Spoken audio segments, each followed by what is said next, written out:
Com Platão, inicia-se a tradição racionalista, na qual a oposição entre imagem e realidade é concebida a partir da distinção entre aparência e essência.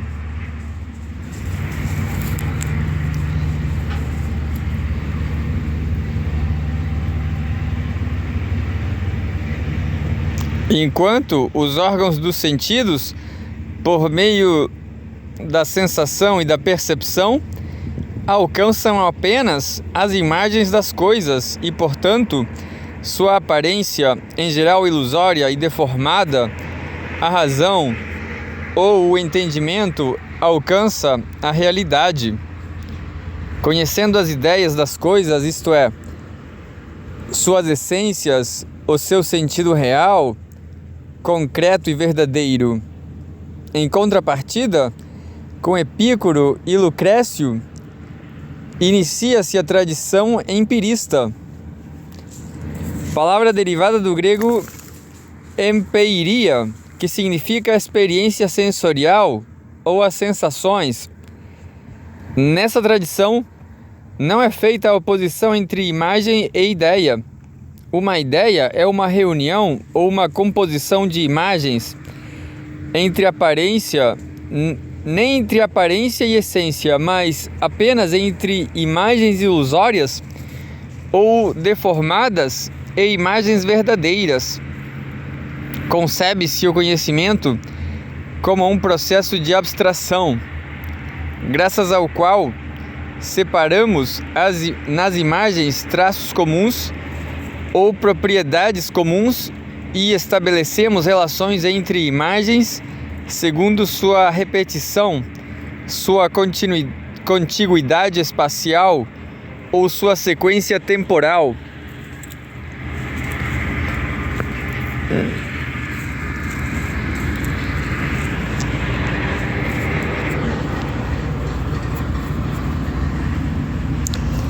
Por meio das abstrações, nossa razão compõe as ideias. Finalmente, com Aristóteles, mesclam-se empirismo e racionalismo. Em outras palavras, como os empiristas, Aristóteles considera que todo conhecimento provém da experiência sensorial ou das sensações. Porém, como os racionalistas, julga que o conhecimento verdadeiro só é obtido pela razão, que ultrapassa as imagens e, por meio das ideias, alcança a essência verdadeira das coisas. As teorias do conhecimento elaboradas pela filosofia greco-romana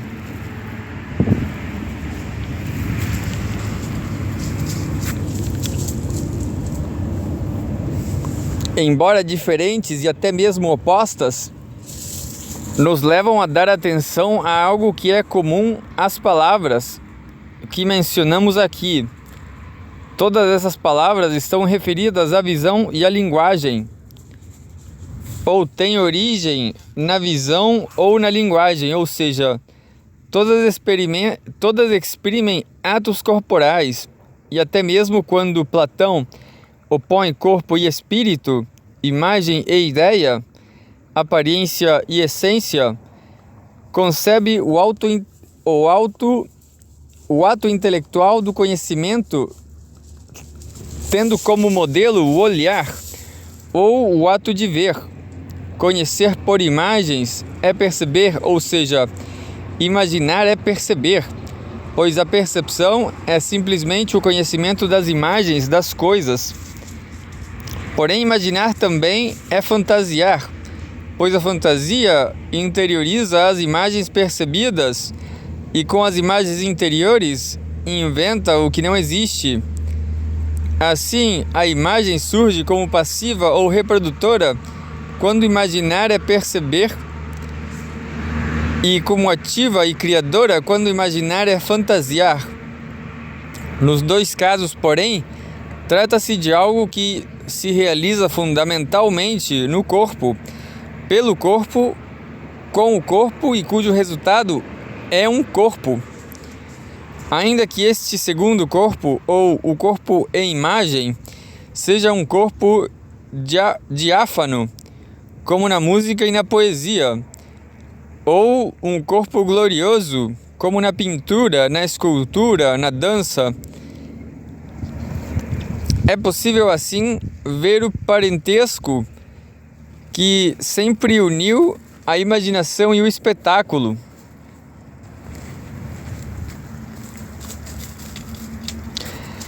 Direitos humanos e medo. É interessante observar que, do ponto de vista histórico, houve coincidência entre a mutação sofrida pelo conceito e pelo sentimento do medo e a discussão filosófico-política sobre os direitos do homem. De fato, nas sociedades aristocráticas, fundamentalmente guerreiras, o medo sempre foi articulado à covardia diante dos perigos da guerra e contraposto à coragem como virtude própria dos guerreiros, ou seja, da aristocracia.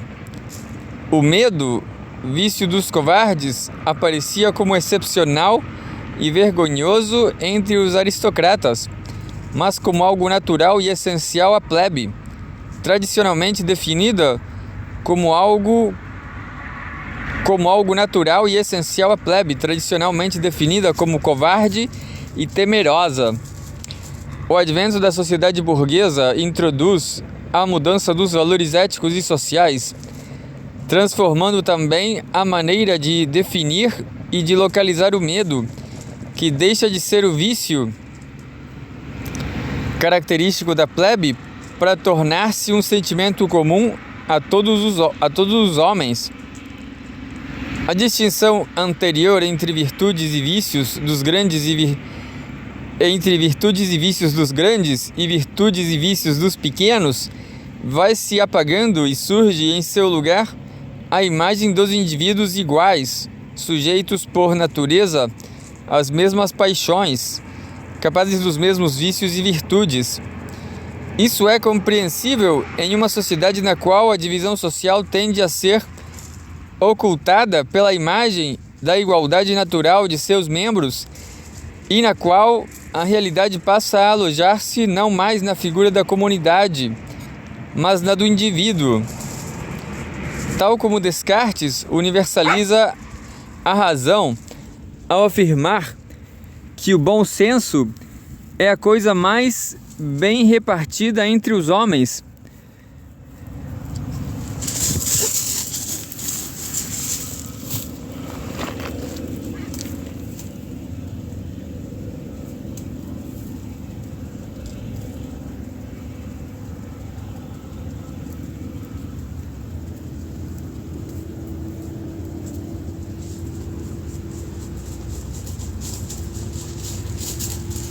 O bom senso é a coisa mais bem repartida entre os homens.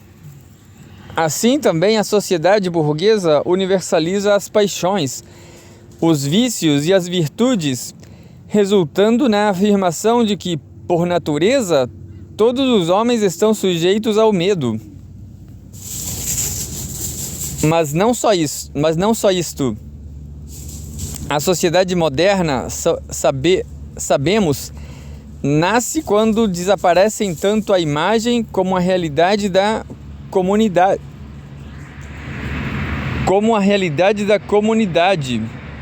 Uma comunidade pressupõe e afirma, primeiro, sua indivisão interna. Segundo, a comunhão de destino, ideias, crenças e valores. 3. A identificação que encarna em sua pessoa o ser mesmo da comunidade, a qual se espelha nele. Donde a ideia de que as virtudes e os vícios da comunidade dependem inteiramente das qualidades morais do governante, espelho e guia da comunidade. 4. A ideia de uma ordem comunitária fixa, natural e imutável, ou seja, A indivisão figurada pelo governante e pela comunidade de destino é vista como uma ordem instituída não pelos próprios homens, e sim por uma força divina, sábia e transcendente, que decidiu para e pelos homens qual a melhor forma de sua existência em comum e qual a melhor forma de seu governo. 5. A transcendência do poder, instituído e assegurado pela fonte divina externa, que, ao garantir a ordem, define o lugar fixo de cada membro da coletividade, designa sua função e sua virtude própria e estabelece a hierarquia interna à comunidade. Hierarquia considerada a realização da vontade divina, algo natural e necessário que o homem algum pode alterar. 6. A lei concebida como doação à comunidade por Deus, que usa o governante como intermediário, isto é, o governante ou o detentor do poder é aquele que, em nome da divindade, faz a lei segundo sua vontade própria. Ou, como diziam os juristas medievais, entre aspas, o que apraz o rei tem força de lei. A marca da majestade do poder está nesse fazer a lei e em julgar a todos segundo a lei, mas o governante permanece acima e fora da lei, não podendo ser julgado por ninguém. Assim, uma comunidade indivisa, encarnada na vontade e na razão da majestade do governante, desconhece a figura dos indivíduos, só conhecendo os seres humanos pelo lugar e pela função que ocupam no interior da ordem comunitária a serviço do bem comum. Pois não há bem individual, em outras palavras, não há distinção entre o público e o privado. A comunidade é uma realidade orgânica, divinizada, naturalizada e praticamente imóvel ou imutável, dirigida por forças que lhe são transcendentes. É isso que desaparece com o advento do modo de produção capitalista e da sociedade moderna ou burguesa. A marca própria da sociedade é que sua referência não é mais a ordem divina ou a ordem natural, nem a imagem da indivisão, nem a hierarquia de cargos, lugares e funções, nem a pressuposição do bem comum, nem a coletividade vista como uma grande família cujo pai é o governante, representante do poder do Pai divino. Sua referência é o indivíduo como átomo isolado, tornando-se necessário saber como os indivíduos isolados vieram a viver em comum.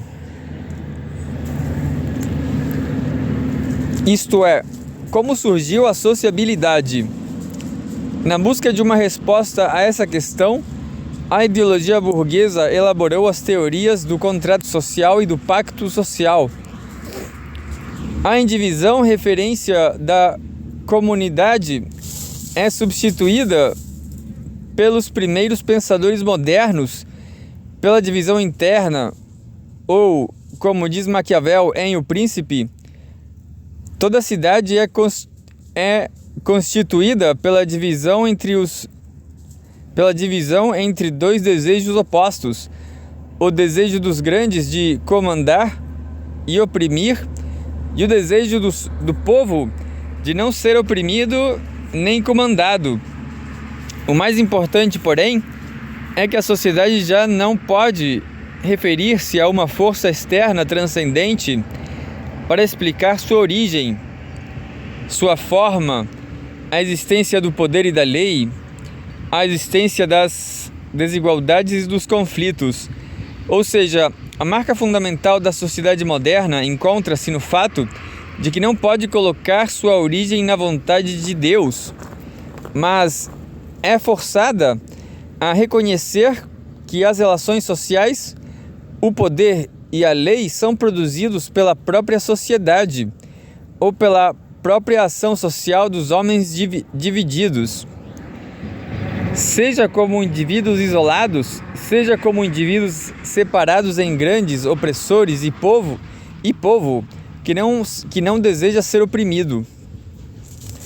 Dessa maneira, a corrente de pensamento político nascida com Maquiavel opõe-se às teorias do contrato social ou do pacto social, teorias que viriam a ser criticadas por Marx, quando expôs as determinações econômicas do surgimento do social. No contexto da passagem da comunidade medieval à sociedade moderna, compreendemos que por que o medo muda de sentido e por que será o motivo central na constituição do pensamento político moderno. De fato, no período medieval, quando existia a comunidade com sua ordem hierárquica, isto é, o chamado direito natural, objetivo, entendido como ordem jurídica do mundo, instituída por Deus segundo os graus de perfeição dos seres, e assim justificando-se, por exemplo, o sistema de vassalagem para os grandes, e o da servidão para os pequenos, os homens dispunham de referências para pensar sua realidade como algo necessário, bom, imutável, porque sua fonte era a vontade divina, bem como possuíam referências para os seus medos. Não precisavam temer mudanças.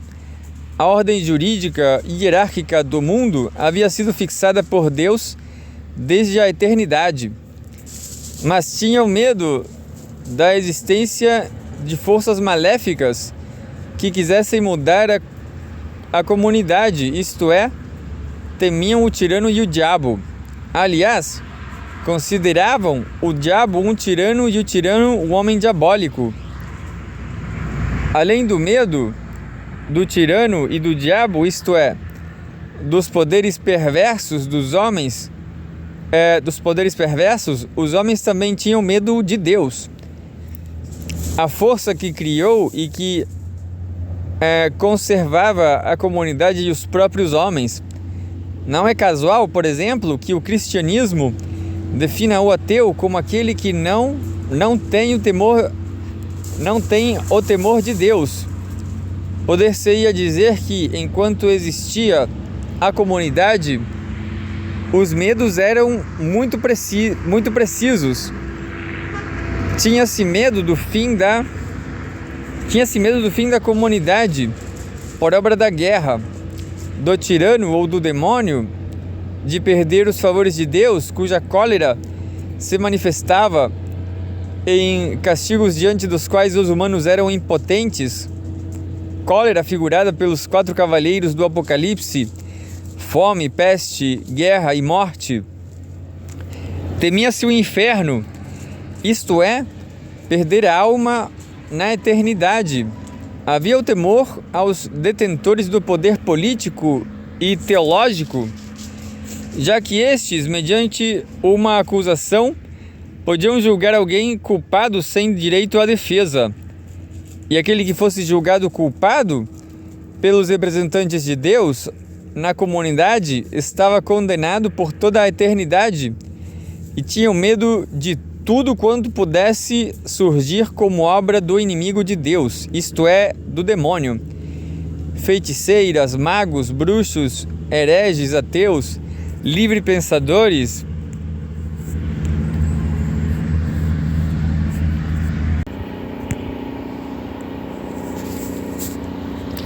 O que muda com o advento da sociedade moderna? Agora, porque o social, o político e a história são percebidos como obras dos próprios homens, verifica-se também que as relações sociais não foram ordenadas por Deus ou pelo diabo. Não nos esqueçamos de que, para Santo Agostinho, a comunidade dos justos, a igreja ou a cidade de Deus, é ordenada por Deus, porém a comunidade dos injustos ou cidade dos homens é ordenada pelo diabo, pelo pecado, obra dos descendentes de Caim, mas nasceram da ação social de grupos divididos, na linha de Maquiavel, da reunião de indivíduos isolados, na linha das teorias do contrato social. Assim, ao lado do medo de Deus e do diabo, pois a sociedade moderna é cristã, e do medo da natureza, os homens passam a ter um medo fundamental. Temem uns aos outros enquanto seres humanos, donde as teorias políticas modernas do homem-lobo do homem e da situação pré-política como guerra de todos contra todos, o medo antes teológico político torna-se medo sociopolítico, medo do humano, ou como diz Riobaldo, tenho medo de homem humano. Não só isto, na ordem comunitária, o tempo quase era imperceptível, não só porque as mudanças ocorriam muito lentamente, mas também e sobretudo porque a história era interpretada teologicamente, isto é, o curso dos acontecimentos era visto como seguindo um percurso preordenado, estabelecido desde toda a eternidade pela providência divina. Dessa maneira, o aspecto natural, necessário, orgânico e imutável da comunidade, a lentidão das mudanças e a teologia da história providencial tornavam o tempo pouco perceptível e pouco temível. Com a instituição da sociedade, porém, a vida social e política é percebida como resultado das ações humanas e, por outro lado, porque a marca fundamental do modo de produção capitalista é a velocidade temporal, mental, do modo de produção capitalista, a rapidez das mudanças e a perda contínua de referências fixos, como diz Marx. Nesse modo de produção, tudo que é sólido se desmancha no ar. O tempo e a história também provocam medo. Assim, desde a Renascença, ganha maior importância a ideia da fortuna ou a sorte, com a sua roda a girar, representação do tempo como acaso e contingência, que alteram inexplicavelmente a vida de cada um e da sociedade. Fortuna, como dissera Boécio, é o nome da inconstância e do inesperado. Em outras palavras, o sentimento de uma ordem necessária, fixa e imutável cede lugar à percepção da mudança incessante sobre a qual os homens parecem não ter controle nem poder. Por isso, Maquiavel dirá que fortuna é o nome que damos à adversidade, ao infortúnio e à nossa própria fraqueza. E, como no desenvolvimento do capitalismo, aparecerá o esforço da ideologia burguesa para afirmar o controle humano sobre o tempo, recuperando de maneira laica a teologia da história providencial, isto é, a imagem do bom tempo, ou seja, a ideologia do progresso. O surgimento da modernidade, que significa o advento social, do político como político e do histórico como histórico, confirmando o homem como sujeito social, político e histórico, desloca o medo fundamental para o interior da própria sociedade, para a divisão social das classes ou luta de classes. e faz nascer simultaneamente o pensamento moderno sobre os direitos do homem e do cidadão. Consequentemente, as teorias políticas modernas pensam o direito como garantia jurídica, social e política contra o medo que os sujeitos sociais têm dos outros sujeitos sociais. Sob esse aspecto, podemos traçar um paralelo entre o advento moderno do direito e a criação dos tribunais na Grécia clássica, particularmente em Atenas, como o nascimento da democracia. Sabemos que as tragédias gregas são uma reflexão da polis acerca de sua própria origem como cidade dos homens e como cidade democrática. Nessa reflexão, as tragédias demarcam a diferença entre o presente democrático, regido pelas leis públicas, e o passado aristocrático, regido pela lei da família e do sangue, ou a lei do pai, que tem o poder de vida e morte sobre todos os membros da família. Por isso, nas tragédias, o crime é crime intrafamiliar, crime sangrento, parricídio e incesto no Édipo, infanticídio na Ifigênia em Aulis, fratricídio em Antígona, matricídio na Orestia, que os deuses exigem seja vingado como um novo crime sangrento, o qual pede nova vingança e assim indefinidamente. O mundo aristocrático é o da vendetta familiar ordenada pelos deuses. Ora, as tragédias são trilogias nas quais a última peça é uma reflexão sobre o desaparecimento da vendetta e o aparecimento do direito com a instituição do poder democrático. Assim, na Orestia de Ésquilo, os deuses Atena e Apolo, convocados para discutir com Eríneas, vingadoras, protetoras divinas da família, se Orestes deve ou não matar sua mãe, Clitemnestra, consideram impossível decidir como o herói deverá proceder e declaram, abre aspas, que os humanos julguem os humanos, fecha aspas, afirmação que vem legitimar o nascimento do direito, do tribunal e da assembleia política. No caso da modernidade, o que se afirma é que o medo recíproco entre os homens e os crimes que cometem uns contra os outros jamais terão fim se não for instituída uma instância separada deles e superior a eles, a qual se possa conferir o direito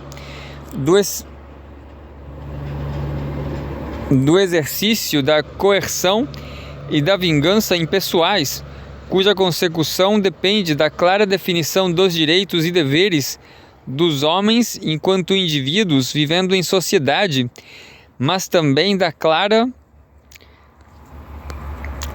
definição de a quem cabe o direito de exercer a coerção e a vingança impessoais, ou seja, os direitos do homem enquanto indivíduo são inseparáveis de seus direitos enquanto cidadão, o qual confere ao Estado o direito ao, abre aspas, uso legal da violência, fecha aspas, para citarmos Weber. A definição do direito como ação legal e impessoal do Estado é condição sine qua non para que os homens, livrando-se do medo recíproco, não caiam nas garras de um medo ainda mais forte, isto é, o medo da arbitrariedade do poder. Isso não significa que antes da modernidade não houvesse teoria dos direitos dos homens. Sabemos que existiu a teoria do direito natural entre os estoicos, a do direito subjetivo dos teólogos e juristas do final da Idade Média, a teoria da distinção entre direito natural e direito civil em Tomás de Aquino, só para mencionarmos alguns exemplos entre muitos. A diferença não está em desconhecer ou conhecer direitos dos homens, e sim no modo de inscrição desses direitos no real. Podemos constatar que na versão teológico-política dos direitos subjetivos e objetivos, os homens são ditos portadores de direitos por vontade de Deus, de sorte que Deus é a origem e causa dos direitos dos homens desde antes da comunidade e para que venham a viver em comunidade. Em contrapartida, na versão moderna dos direitos do homem, os homens são ditos portadores de direitos por natureza, direito natural e por efeito da lei positiva, direito civil, instituída pelos próprios homens. Essa diferença é de grande envergadura porque nos permite compreender uma prática política inexistente antes da modernidade e que se explicita significativamente em ocasiões muito precisas. Trata-se da prática da Declaração dos Direitos. De fato, quando os direitos subjetivos e objetivos eram considerados frutos da vontade de Deus, não havia por que os declarar. Existiam como um fato. A prática de declarar direitos significa, em primeiro lugar, que não é um fato óbvio para todos os homens, que eles são portadores de direitos, e por outro, que não é um fato óbvio que tais direitos devam ser reconhecidos por todos. Em outras palavras, a existência da divisão social, por exemplo, os grandes e o povo em Maquiavel, as classes sociais em Marx, permite supor que alguns possuem direitos e outros não. A Declaração de Direitos inscreve os direitos no social e no político, afirma sua origem social e política e se apresenta como um objeto que pede o reconhecimento de todos, exigindo o consentimento social e político de todos. Esse de todos, exigindo o consentimento social e político de todos, esse reconhecimento e esse consentimento dão aos direitos a condição e a dimensão de direitos universais. Dissemos que a prática política da Declaração de Direitos ocorre em ocasiões muito precisas. De fato, na modernidade encontramos declarações de direito em situações revolucionárias. Nas revoluções inglesas de 1640 e 1688, a independência norte-americana, na Revolução Francesa de 1789, na Revolução Russa de 1917, também encontramos a Declaração de Direitos no período posterior à Segunda Guerra Mundial, isto é, ao fenômeno do totalitarismo nazista e fascista, com a Declaração Universal dos Direitos Humanos de 1948. Dessa maneira, a confirmação de que os direitos dos homens se tornaram uma questão sociopolítica está no fato de que as declarações dos direitos ocorrem nos momentos de profunda transformação social e política, quando os sujeitos sociopolíticos têm consciência de que estão criando uma sociedade nova ou defendendo a sociedade existente contra a ameaça de sua extinção.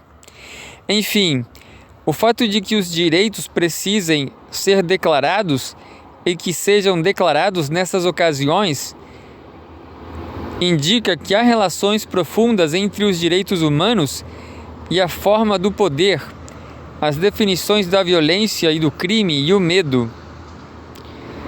2. Retornemos ao nosso ponto de partida. Dissemos que o advento da sociedade moderna altera o sentido do medo, que se torna muito mais difuso do que antes. Assume um conteúdo não só psicológico, mas ainda sociopolítico, e se manifesta com o medo da violência dos indivíduos contra os indivíduos, medo do poder e medo do tempo. É nesse contexto que nasce a teoria moderna do direito natural, século XVII, afirmando que os homens são dotados de direitos por natureza e que os direitos naturais são direito à vida ou à autoconservação, direito a tudo quanto auxilie a autoconservação dos indivíduos e direito ao pensamento e à palavra. Os autores clássicos afirmam que, por natureza, os homens são iguais e livres, mas ressalvam que, em estado de natureza, os homens não conseguem garantir seus direitos naturais. Para garanti-los, recorrem ao contrato social, a partir do qual decidem alienar seus direitos naturais a uma instância soberana que os transforme em direitos civis e positivos, por meio das leis. Essa instância é o Estado.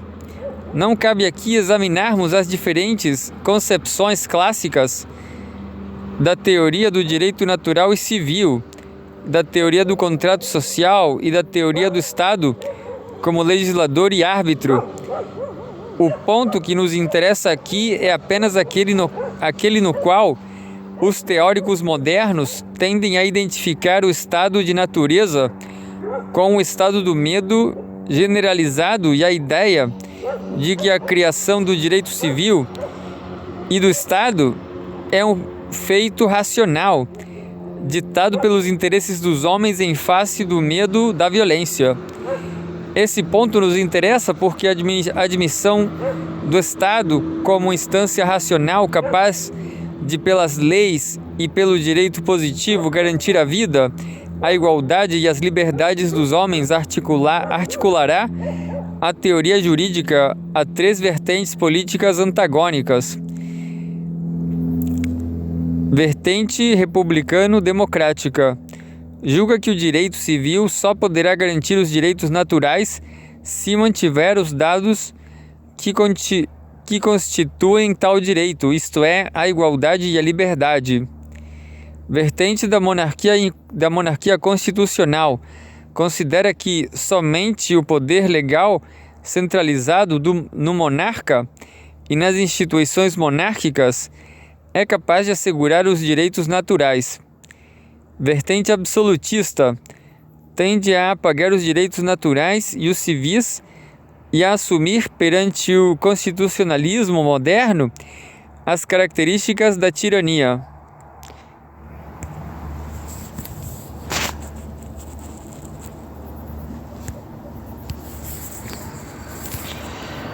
Em outras palavras, a moderna teoria dos direitos desemboca em uma concepção jurídico-constitucional da política, que se torna o padrão para avaliar os regimes políticos e serve para redefinir a tirania. Esta, longe de ser encarada como resultado da ação democrática de um homem vicioso e perverso, aparece como política na qual os direitos naturais desapareceram, os direitos civis não se constituíram e a regra sociopolítica é a da opressão, entendida como apropriação privada daquilo que seria público e comum a todos os membros da sociedade. A avaliação não se refere mais às qualidades do governante e sim às das instituições sociopolíticas. Assim, a noção de direito natural e civil, natural e positivo, serve de medida para avaliar os regimes políticos e não será casual que muitos teóricos distingam esses regimes segundo a presença ou ausência de medo. Dirão muitos que um regime político é livre ou republicano quando nele os cidadãos agem em conformidade com a lei porque se reconhecem como origem ou como autores das leis segundo seus direitos, e será tirânico o regime político no qual os cidadãos obedecem às leis por medo dos castigos, sendo por isso tomados como escravos, uma vez que perante o direito é escravo aquele que aquele que vive sob o poder de outro homem e realiza os desejos de outrem como se fossem os seus próprios.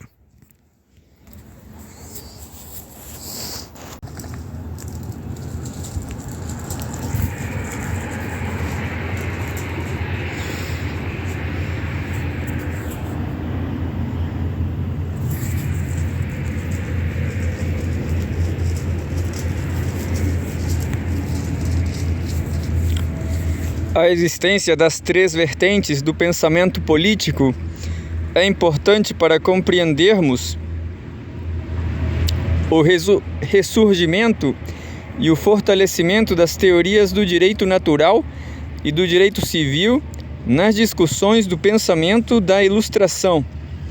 No século XVIII, que com a Revolução Francesa levaram a afirmar que os regimes não constitucionais eram um antigo regime, este definido como soberania da vontade pessoal do governante, caracterizado como regime de arbitrariedade, segredo, a razão do Estado, opressão e violência.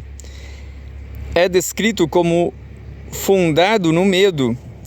Ao mesmo tempo, podemos compreender um fenômeno interessante, qual seja a posição de alguns teóricos, como é o caso de Rousseau, que tenderão a ver na simples existência do poder de Estado a destruição dos direitos naturais e seu desvirtuamento pelos direitos civis, que não fariam senão transformar em lei e em direito positivo a desigualdade social, a opressão e a violência.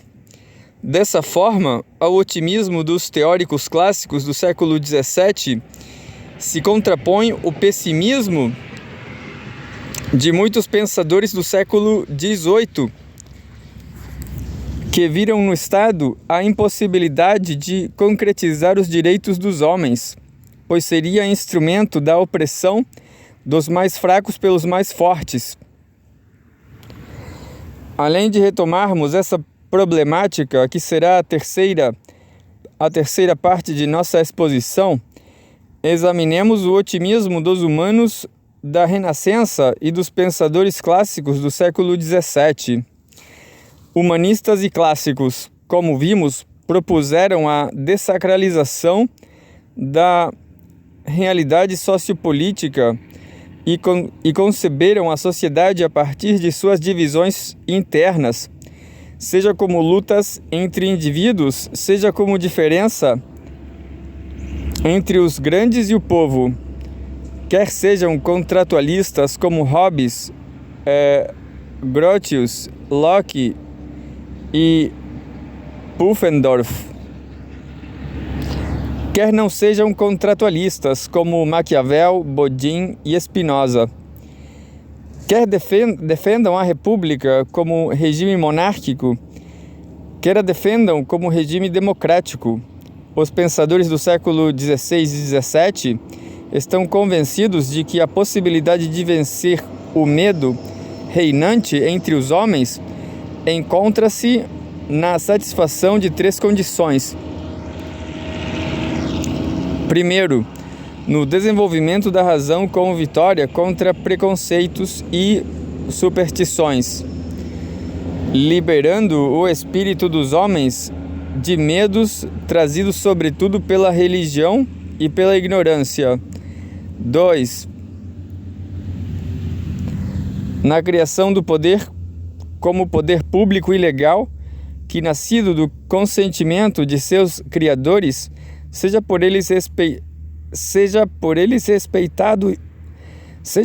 respeitado e obedecido segundo padrões que eles próprios estabeleceram. Terceiro, no reconhecimento por parte de cada homem e de todos eles, assim como pelo poder público, de que todo indivíduo nasce com direitos invioláveis, os quais ele pode ou não alienar a outros, e cujo desrespeito configura violência e opressão que os homens tem o direito de combater e vencer. Por isso, com muitos humanistas e clássicos, funda-se a ideia do direito de resistência à opressão e à violência. É uma das características mais interessantes das teorias modernas.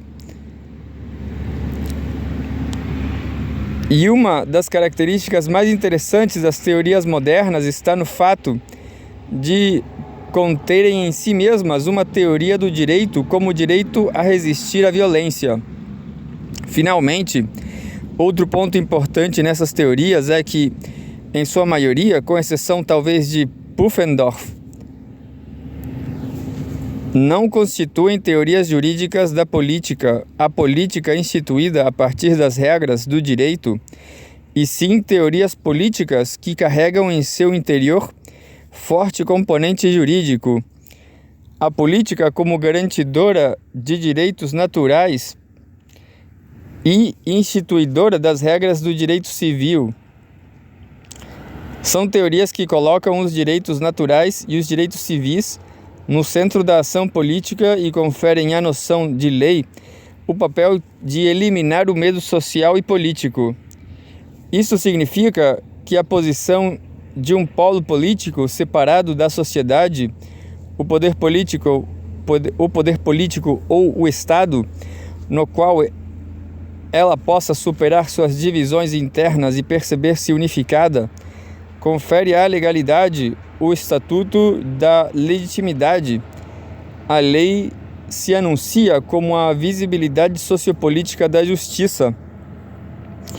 Essa perspectiva acabará levando, malgrado os próprios pensadores que inicialmente a formularam, à ideia de que onde houver medo haverá injustiça.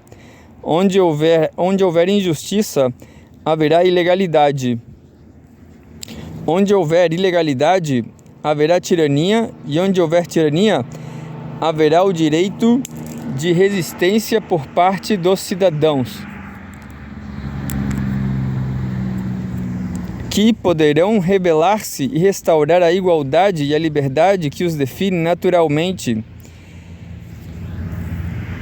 Esse otimismo republicano vigorará na Revolução Francesa e sustentará a Declaração dos Direitos do Homem e do Cidadão em 1789.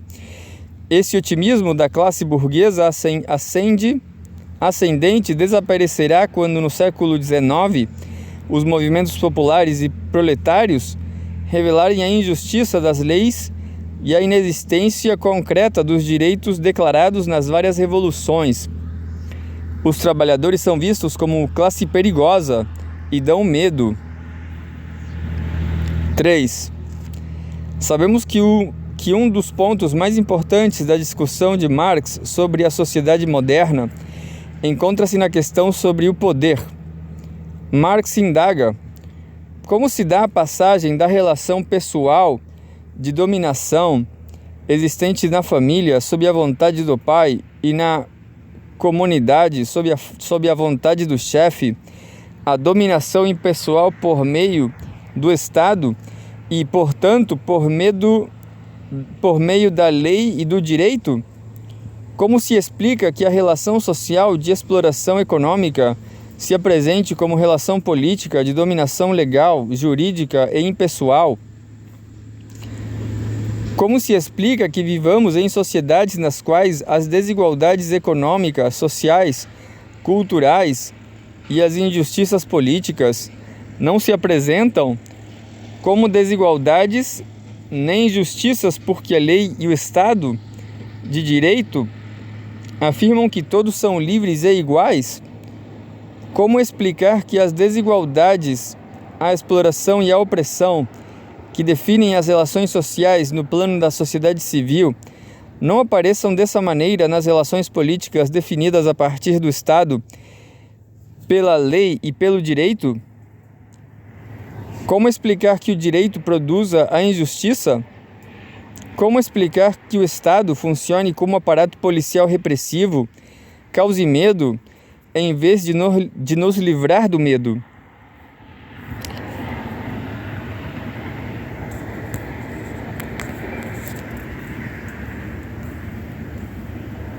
Evidentemente, não cabe aqui discutirmos as respostas que Marx e outros depois dele deram ao problema. Cabe, porém, lembrarmos o centro da indagação de Marx, porque esclarece questões obscuras.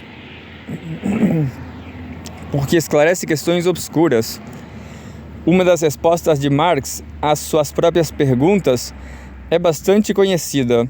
A sociedade capitalista, constituída pela divisão interna de classes e pela luta entre elas, requer para seu funcionamento, a fim de recompor-se como sociedade, aparecer como indivisa, embora seja inteiramente dividida. A indivisão é proposta de duas maneiras. O primeiro ocultamento da divisão de classes se dá no interior da sociedade civil, isto é, dos interesses dos proprietários privados dos meios sociais de produção, pela afirmação de que há indivíduos e não classes sociais, de que esses indivíduos são livres e iguais, relacionando-se por meio de contratos, pois só pode haver contrato legalmente válido quando as partes contratantes são livres e iguais. Assim, a sociedade civil, isto é, o mercado capitalista, aparece como uma rede ou uma teia de diferenças de interesses entre indivíduos privados, unificados por contratos. O segundo ocultamento da divisão de classes se faz pelo Estado, que por meio da lei e do direito positivo está encarregado de garantir as relações jurídicas que regem a sociedade civil, oferecendo-se como polo de universalidade, generalidade e comunidade imaginárias. A resposta de Marx enfatiza que o Estado de Direito é uma abstração, pois a igualdade e a liberdade postuladas pela sociedade civil e promulgadas pelo Estado não existem. Nessa perspectiva, os direitos do homem e do cidadão, além de ilusórios, estão a serviço da exploração e da dominação, não sendo casual, mas necessário que o Estado se ofereça como máquina repressiva e violenta, provocando medo no sem poder, uma vez que o Estado e o direito nada mais são do que o poderio particular da classe dominante sobre as demais classes sociais. A verdade das colocações de Marx transparece quando examinamos tanto a Declaração dos Direitos do Homem de 1789, como a Declaração dos Direitos Humanos de 1948, pois em ambas a propriedade privada é declarada um direito do homem e do cidadão, sem que se distingam propriedade privada individual e propriedade privada dos meios sociais de produção. Em outras palavras, não há distinção entre o direito aos bens necessários a cada um e o direito ao instrumento de exploração econômica que impede a existência do primeiro direito e torna impossível reconhecê-lo e respeitá-lo. Não sem motivo, portanto, Marx dissera que a Declaração de 1789 identificava homem, cidadão e burguês. Assim, em nossas sociedades, a lei e o Estado, que devem proteger a propriedade privada porque esta é um direito do homem e do cidadão, só poderão defendê-la contra os sem propriedade, de sorte que a defesa do direito de alguns significa a coerção, a opressão, a repressão e a violência sobre outros.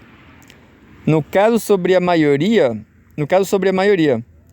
Em outras palavras, a partir do momento em que a propriedade privada é definida como um direito que abstratamente é de todos e concretamente exclui desde o direito à maioria, uma vez que se trata de fato da propriedade privada dos meios sociais de produção, a exclusão faz que esta propriedade privada se encontre ameaçada. Compreendemos, então, uma ambiguidade que perpassa a definição do crime, violação do direito, pois este é preferencial e primordialmente definido como crime contra a propriedade indo desde a propriedade individual do próprio corpo e da própria vida, até a greve e a ocupação de terras que atingem a propriedade privada dos meios sociais de produção. Somos forçados a reconhecer que as declarações modernas dos direitos humanos trazem consigo a violência e tornam-se fonte de medo em vez de fonte de emancipação. Mas não só isto.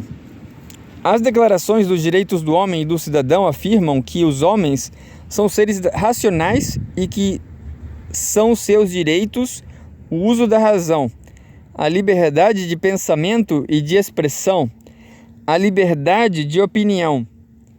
Deixemos de lado o problema óbvio da censura em países democráticos, autoritários e totalitários.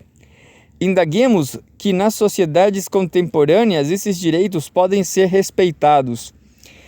Não mencionemos também a manipulação das consciências pelos meios de comunicação de massa, pelo consumo, pela indústria da opinião pública. Indaguemos se, no modo mesmo como se organiza a divisão social do trabalho, o trabalho fabril, o trabalho nas instituições de serviço público ou privado, como na saúde e na educação, esse direito pode ser respeitado. A resposta será negativa. De fato, sob os imperativos da divisão social do trabalho em manual e intelectual, sob os imperativos da divisão dita científica do trabalho fabril, sob os imperativos técnico-administrativos e burocráticos que regem a administração dos serviços públicos e privados, sob os imperativos das novas tecnologias de automação e informação, que, com velocidade vertiginosa, tornam obsoletos os saberes dos trabalhadores e os próprios trabalhadores, sob os imperativos da chamada sociedade do conhecimento, a ciência como forma produtiva diretamente inserida na acumulação do capital, os cidadãos não diferenciados em suas grandes categorias, a dos dirigentes que sabem e têm o direito ao uso da razão, e a dos executantes considerados os que nada sabem, que não têm direito ao uso da razão. Essa divisão social entre competentes e incompetentes não fere apenas as declarações dos direitos humanos, mas também um dos mais importantes princípios da concepção moderna dos direitos, o que afirma que somente graças à razão e ao pensamento esclarecido os homens podem livrar-se do medo resultante da ignorância e da superstição. Em nossas sociedades, a articulação entre direito e propriedade privada dos meios sociais de produção, entre direito e apropriação privada do saber e da razão como instrumentos dos meios de produção, condena a maioria da sociedade ao medo. Não por acaso, muitos estudiosos mostraram como, sob a aparência da democratização do pensamento pelos meios de comunicação e de informação, o que se produziu foi uma das mais poderosas máquinas de intimidação social, pois os sujeitos sociais são ao mesmo tempo excluídos do direito de produzir conhecimento ou de exprimir seus conhecimentos e forçados a aceitar regras de vida ditadas pelos especialistas, possuidores dos conhecimentos, correndo o risco, caso não aceitem tal imposição, de serem considerados asociais, detrito, lixo ou perigo para a sociedade. A ideologia da competência faz crer que a política é uma técnica conhecida somente por especialistas competentes e, com isso, esvazia os direitos políticos dos cidadãos e dissemina a despolitização da sociedade. No entanto, é preciso perceber a contradição posta para a sociedade a partir do momento em que os direitos são declarados e considerados universais. Com efeito, para que a propriedade privada dos meios sociais de produção possa ser tida como um direito, é preciso que outros direitos sejam também declarados para legitimá-la. Isto explica, como dissemos anteriormente, porque as declarações não distinguem entre as várias formas da propriedade. É preciso que os não proprietários dos meios sociais de produção também sejam considerados proprietários do seu corpo, de sua pessoa, dos bens necessários à vida e, evidentemente, de sua força de trabalho, sem que os indivíduos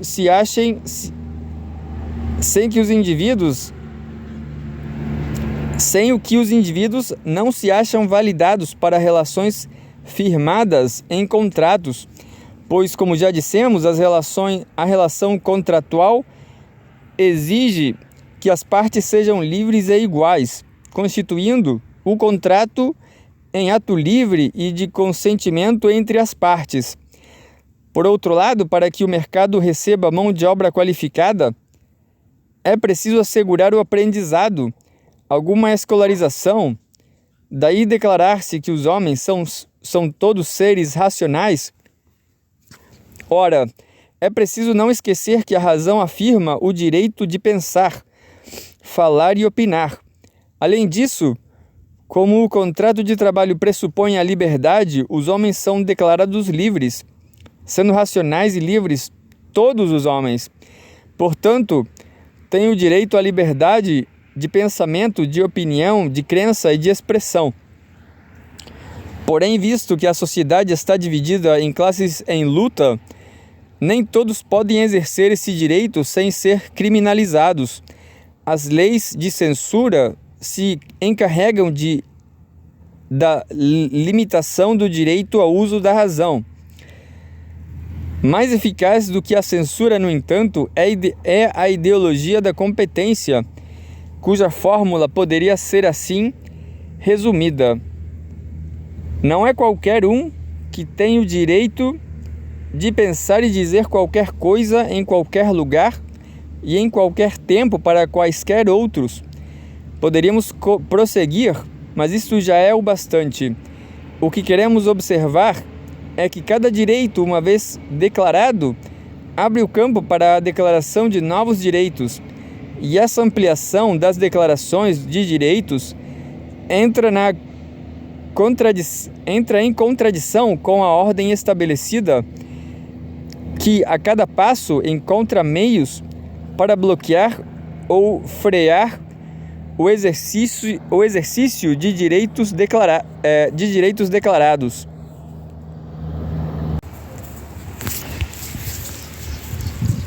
Podemos então dizer que as declarações de direitos afirmam mais do que a ordem estabelecida permite e afirmam menos do que os direitos exigem.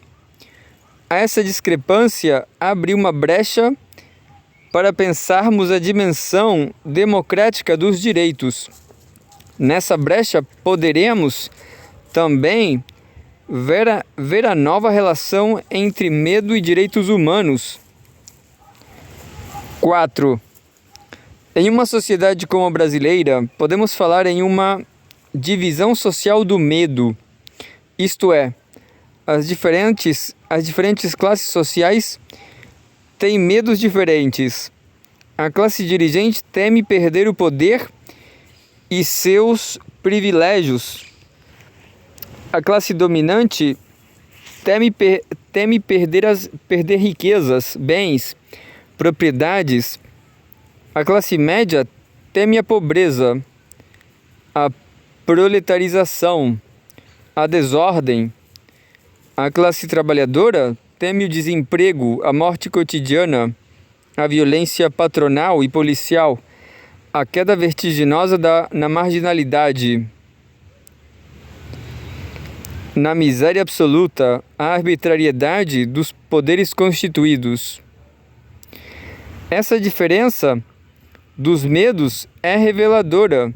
Revela, em primeiro lugar, que os medos dos que estão no alto político, econômico e social são os de perda de privilégios, medos que dizem respeito aos seus interesses.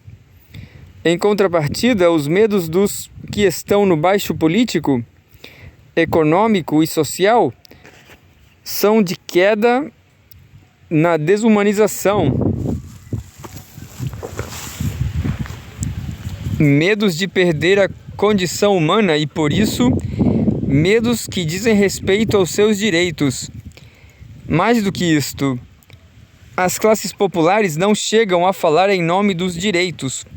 Falam em nome de algo que é pressuposto pelos direitos e que por estes deve ser concretizado. Falam em nome da justiça. A diferença social do medo revela, em segundo lugar, que o contraponto se realiza entre manutenção de privilégios e perda de direitos, entre o medo de perder poderio e o medo da injustiça.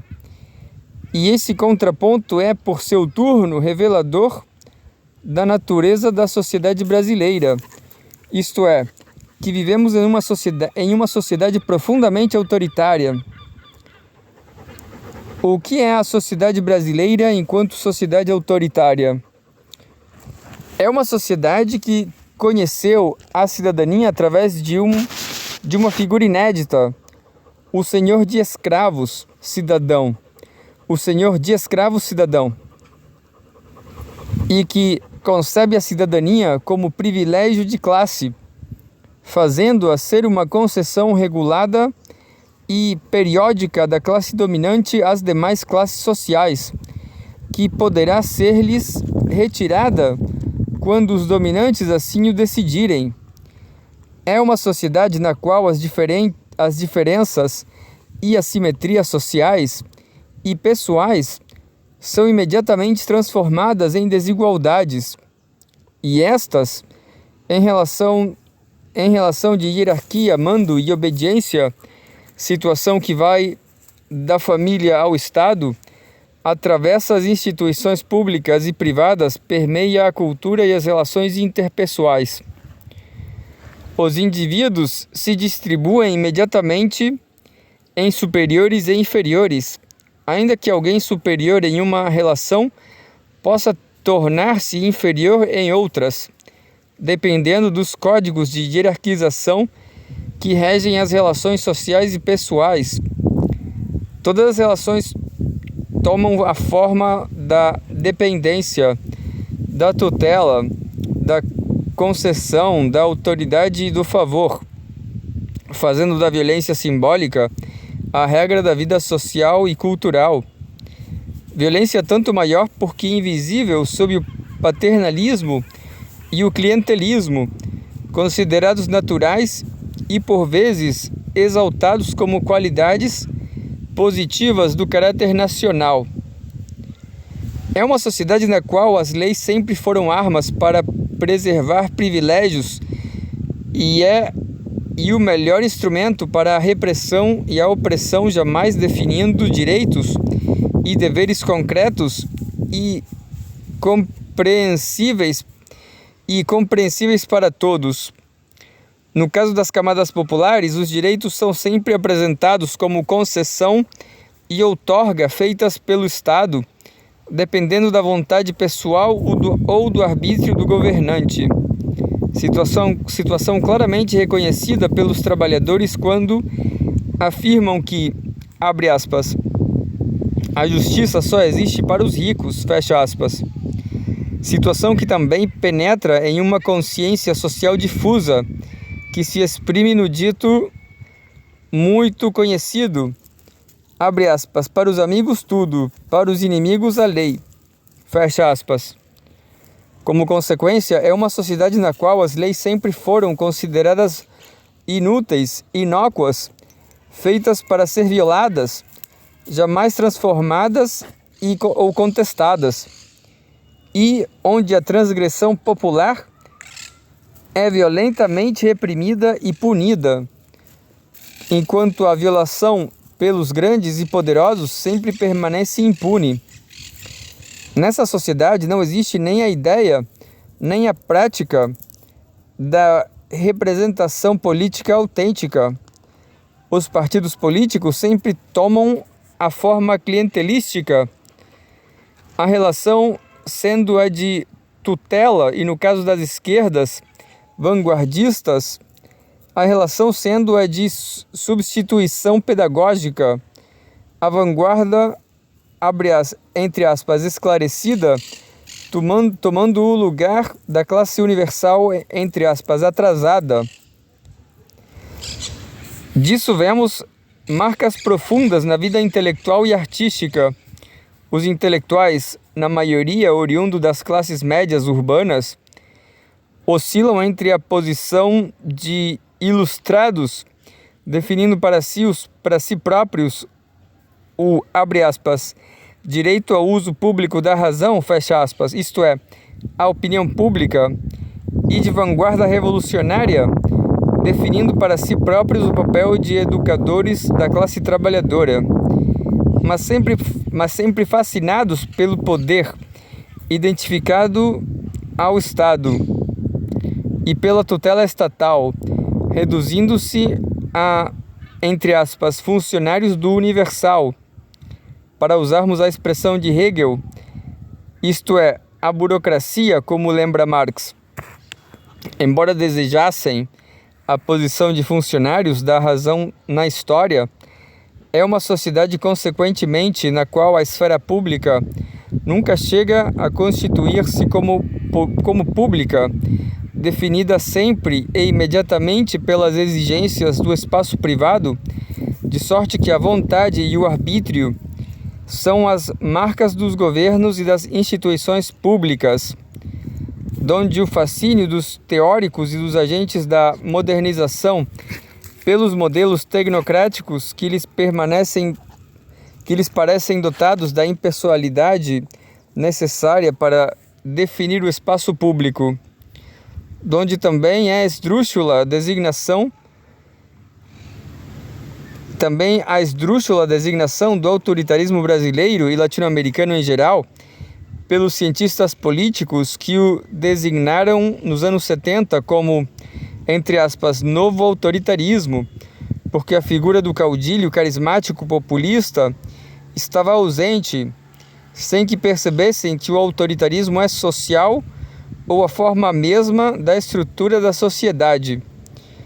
É a estrutura do campo social e do campo político que se encontra determinada pela indistinção entre o público e o privado, donde também o equívoco daqueles que apresentam o, entre aspas, novo autoritarismo como divórcio entre sociedade civil e Estado, sem levarem em conta que a sociedade civil também está estruturada por relações de favor, tutela e dependência, imenso espelho do próprio Estado e vice-versa. Consequentemente, é uma sociedade na qual a luta de classes é identificada apenas com os momentos de confronto direto entre as classes por iniciativa da classe trabalhadora, situação na qual é tida como, entre aspas, questão de polícia, sem que se considere sua existência cotidiana sob a iniciativa da classe dominante por meio dos salários, das técnicas de disciplina, vigilância, repressão. Dessa forma, a luta de classes não é percebida quando se realiza por meio das próprias instituições dominantes. As disputas pela posse da terra cultivada ou cultivável são resolvidas pelas armas ou pelos assassinatos clandestinos. As desigualdades econômicas atingem a proporção do genocídio. Está prevista a pena de morte de mais de 5 milhões de pessoas no Nordeste, vítimas da desnutrição e da fome absoluta. Os negros são considerados infantis, ignorantes, raça inferior e perigosos.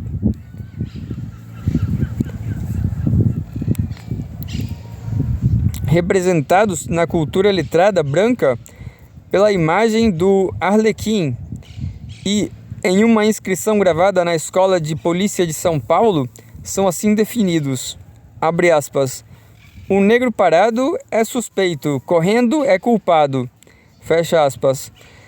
Os índios em fase final de extermínio são considerados irresponsáveis, isto é, incapazes de cidadania, preguiçosos, isto é, mal adaptáveis ao mercado de trabalho capitalista, perigosos, devendo ser exterminados ou então civilizados, isto é, entregues à sanha do mercado de compra e venda de mão de obra, mas sem garantias trabalhistas porque irresponsáveis.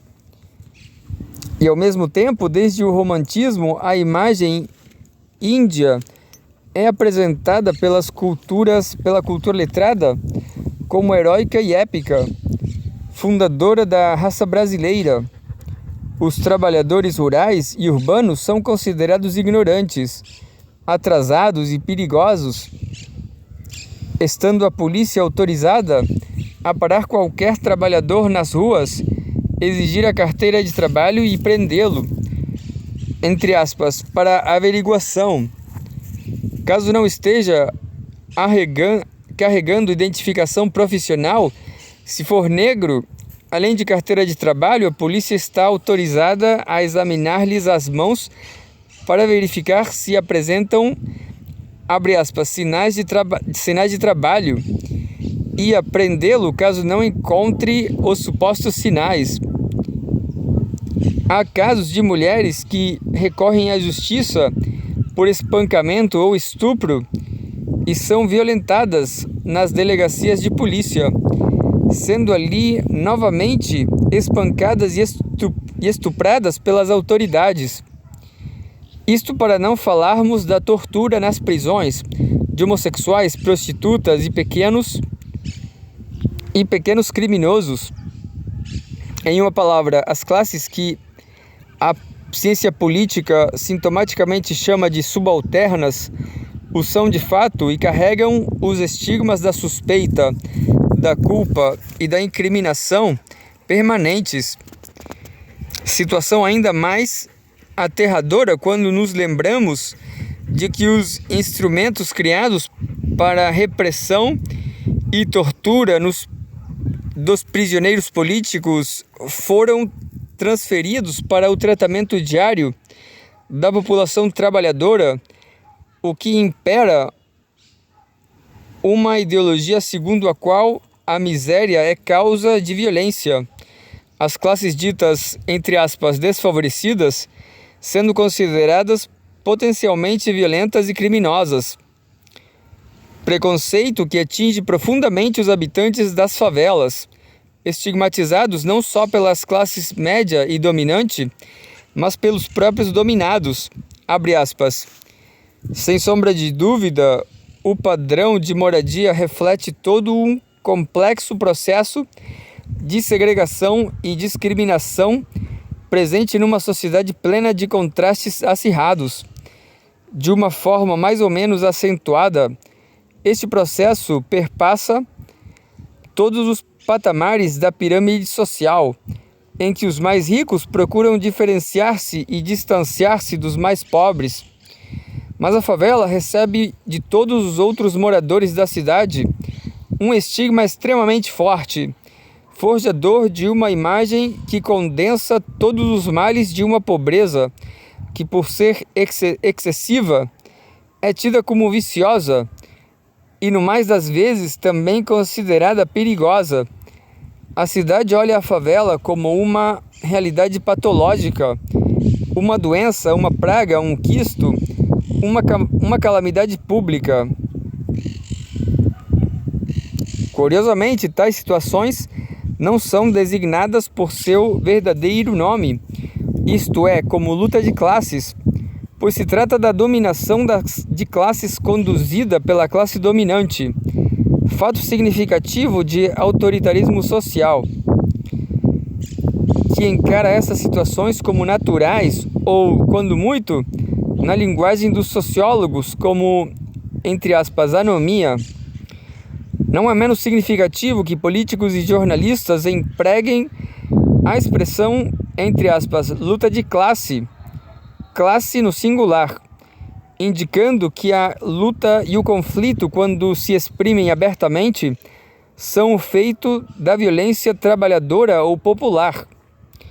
É uma sociedade na qual a população das grandes cidades se divide entre um centro e uma periferia. O termo periferia é usado não apenas no sentido espacial e geográfico, mas social, designando bairros afastados nos quais estão ausentes todos os serviços básicos: luz, água, esgoto, calçamento, transporte, escola, posto de atendimento médico, condição, aliás, encontrada no centro, isto é, nos bolsões de pobreza e as favelas. População cuja jornada de trabalho, incluído o tempo gasto em transportes, dura de 14 a 15 horas e, no caso das mulheres casadas, inclui o serviço doméstico e o cuidado com os filhos. Em um estudo sobre leituras feitas por operárias, Clea Bossi verificou que a maioria das mulheres casadas desejaria ler, mas que não podem realizar esse desejo por absoluta falta de tempo, em decorrência da dupla jornada, da fadiga que as faz adormecerem sobre livros e revistas, de deficiência visual causada pelo cansaço e pela rotina do serviço fabril, pela falta de recursos financeiros para comprar livros, revistas e jornais. É uma sociedade na qual a estrutura da terra e a implementação da indústria criaram não só o fenômeno da migração, mas figuras novas na paisagem dos campos: os sem terra, volantes, boias frias, diaristas sem contrato de trabalho e sem as mínimas garantias trabalhistas. Trabalhadores cuja jornada se inicia por volta das 3 horas da manhã, quando se colocam à beira da estrada à espera de caminhões que irão levá-los ao trabalho, e termina por volta das 6 horas da tarde, quando são depositados de volta às beiras das estradas, devendo fazer longo trajeto a pé até a casa. Frequentemente, os caminhões se encontram em péssimas condições e são constantes os acidentes fatais, em que morrem dezenas de trabalhadores, sem que suas famílias recebam qualquer indenização. Pelo contrário, para substituir o morto, um novo membro da família, crianças ou mulheres, é transformado em novo volante. Boias frias, porque a sua única refeição, entre as 3 da manhã e as 7 da noite, consta de uma ração de arroz, ovo e banana, já frios, pois preparados nas primeiras horas do dia. E nem sempre o trabalhador pode trazer a boia fria, e os que não trazem se escondem dos demais no momento da refeição, humilhados e envergonhados. Por fim, é uma sociedade que não pode tolerar a manifestação explícita das contradições, justamente porque leva as divisões e desigualdades sociais ao limite e não pode aceitá-las de volta, nem sequer através da rotinização dos, entre aspas, conflitos de interesses, à maneira das democracias liberais. Pelo contrário, é uma sociedade em que a classe dominante exorciza o horror, as contradições, produzindo uma ideologia da indivisão e da união nacionais, razão pela qual a cultura popular tende a ser apropriada e absorvida pelos dominantes através do nacional popular.